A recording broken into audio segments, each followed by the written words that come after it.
Hey guys, today we're going to work on an exercise known as the 16th note grid.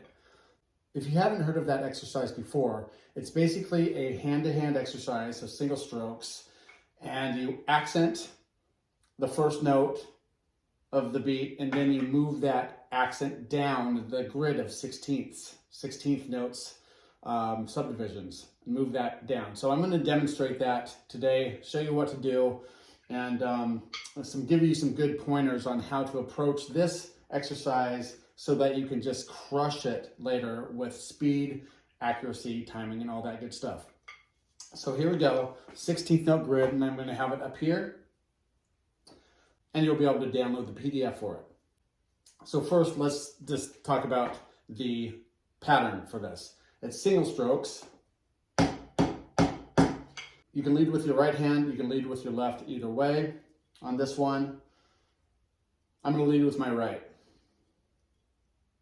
And what you want to do here is, most of these notes, you want them about half strokes.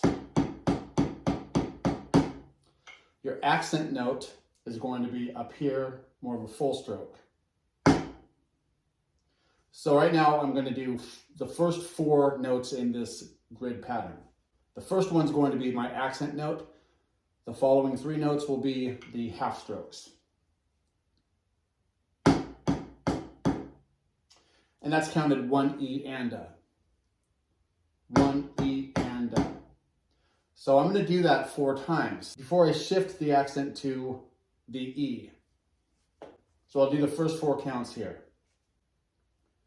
1 E and a, 2 E and a, 3 E and a, 4 E and a. So when I shift my accent now to the next part of this, it's going to go on the E. That E happens to be my left hand. The left hand is going to, if with right hand lead, the left hand is going to be all your E's and your U's, while your right hand is your downbeats, the numbers, and the ands. So the next section of this is 1 E and 2 E and 3 E and 4 E and then it moves down the grid to the ands, back to the right hand. 1 E and 2 E and 3 E and 4 E and finally you shift back to the left hand for your U's. 1 E and 2 E and 3 E and 4 E and Okay, I'm going to put my metronome on. I'm going to set this to 60 BPM.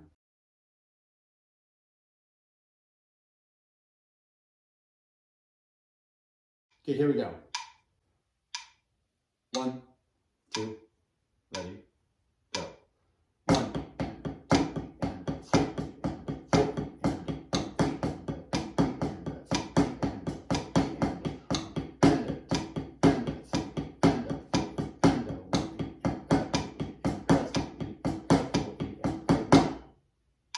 Okay. Stop it on the 1. So there's the grid, going from accents on the downbeats to the E's, to the ands, to the U's. And the focus here is to making sure that our sticks are coming at a height that is consistent. So consistent accent strokes, consistent tap strokes for the E and U's. And aiming for the center of your pad is important as well. So there you go, 16th note grid.